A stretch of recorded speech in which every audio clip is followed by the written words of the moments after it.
If you're using a break-even calculator to choose when to claim Social Security, I want you to stop and think about what you're actually doing. You're trying to solve for the one variable in retirement planning that has no answer: how long you'll live.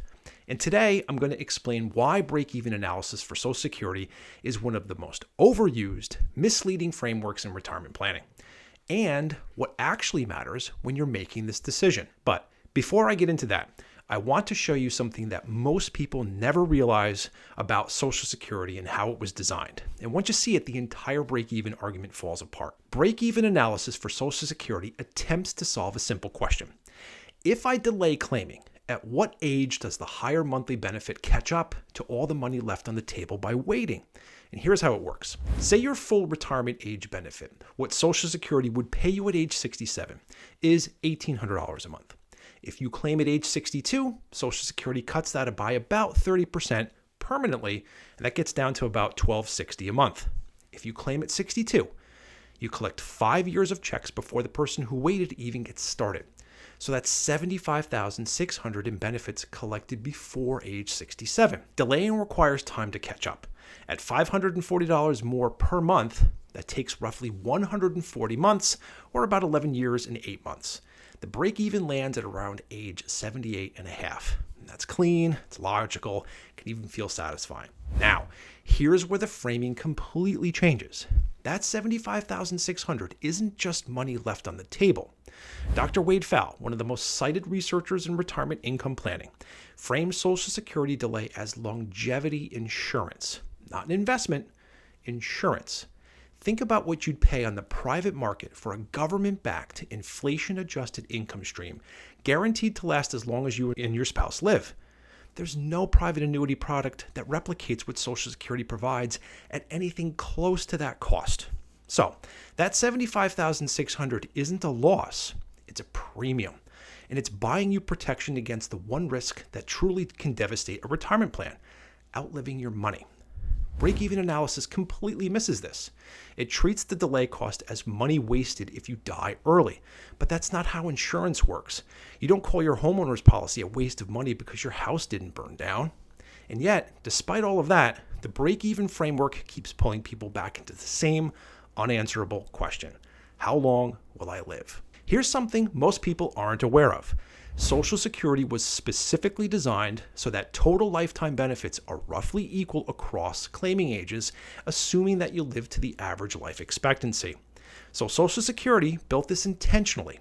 Break-even analysis is just reverse engineering what the government already accounted for when it set the benefit reduction and delay credit percentages in the first place. So, said differently, if you live on average to the average lifespan, it largely doesn't matter when you claim. The Social Security Administration did the math for you decades ago. So, what break-even analysis is really doing is asking, will I live longer or shorter than average? And if you can answer that, you're some kind of multidimensional being who exists in the past, present, and future at the same time. But the rest of us, we have decisions to make without that superpower. Fact: you cannot know your lifespan. Not from your family history, not from your current health or actuarial tables. All it takes is one diagnosis, one accident, 1 decade of unexpectedly good health. Any of those things flips the entire calculation. And I don't know about you, but I haven't met anyone with an expiration date. And this is where break-even analysis doesn't just fail, it actively misleads people. It gives you false precision. It gives you a number. I need to live to age 79 or to age 81. And that number feels like an answer. So it feels like you've solved something. But all you've done is restate the uncertainty that already existed. Worse than that, it anchors you to the wrong question entirely, which is, when does delaying pay off? The question that should be asked is, what does this income need to do for me, and when do I actually need it? Now, I said at the top that there are 2 situations where claiming timing actually matters in real life. And the first one involves something that break-even analysis almost always gets wrong. So in my experience, there are really only 2 situations where the timing of your Social Security claim genuinely changes the outcome in any meaningful way. And the first is couples with unequal earnings. This is where claiming strategy has real importance and has nothing to do with break-even math. And here's why. When one spouse dies, the surviving spouse keeps the larger of the two benefits. The smaller one goes away. So if you're the higher earner in your household, your benefit doesn't just affect you. It becomes the income floor your spouse lives on after you're gone.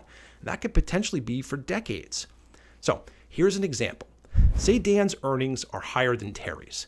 Dan's benefit at age 70 is $3,800 a month. Terry's benefit on her own record is $1,400 a month. If Dan claims early at 62, he locks in $2,145 a month, and then he dies first. Terry steps down from 2 checks to 1, and she receives the higher of the 2 benefits. So that 1 check is the $2,145 adjusted for inflation going forward. But if Dan delays to age 70, assuming they have other resources to bridge that gap, and then dies first, Terry's income becomes $3,800 adjusted for inflation. Now that's almost $20,000 per year in the way of a difference every year for the rest of Terry's life. That's not a break-even calculation. That's a risk management decision. It's about protecting the person who might outlive you. And that question has an answer that doesn't require you to predict your own death date. Now, the second situation. This one surprises people constantly. And if you're thinking about working, even part-time in retirement, you need to hear this before you file for anything. The second is earned income before full retirement age. If you claim Social Security before your full retirement age and you're still working, the earnings test kicks in. In 2026, if you earn more than $24,480, Social Security withholds $1 in benefits for every $2 you earn above that limit. Now, to be fair, you do get that money back eventually, but in the form of a slightly higher benefit once you reach full retirement age. So it's not lost forever like most people think. But the disruption to monthly income is real. And most people who claim early while still working don't realize this is even happening until it already has. This isn't a break-even question either. It's simpler than that. If you're going to earn meaningful income before your full retirement age, claiming early may create more problems than it solves, regardless of what any calculator tells you. So that's the 2 things that actually matter. Survivor income protection for couples and the earnings test if you're still working. Everything else, the break-even ages, the income loss positions, the elaborate delay strategies, is built on a variable nobody can know, which brings me to what I want you to actually walk away with today. So here's the straight skinny on Social Security timing. You're not solving a math problem. You're making a decision under uncertainty about your health, about your spouse, your income needs, your risk tolerance, and no calculator changes that.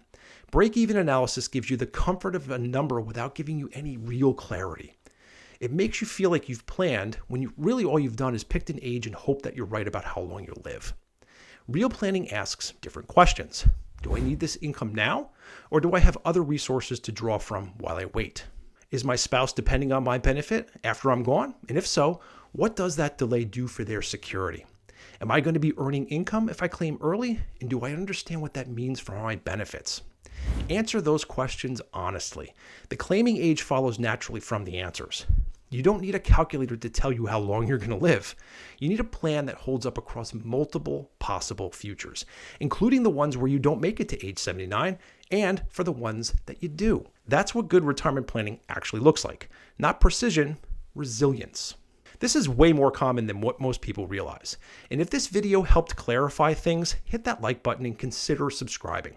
Share it with somebody who's wrestling with this decision right now. There are a lot of people out there running numbers when what they really need is a framework. I'm Erik Nero. Thanks for watching.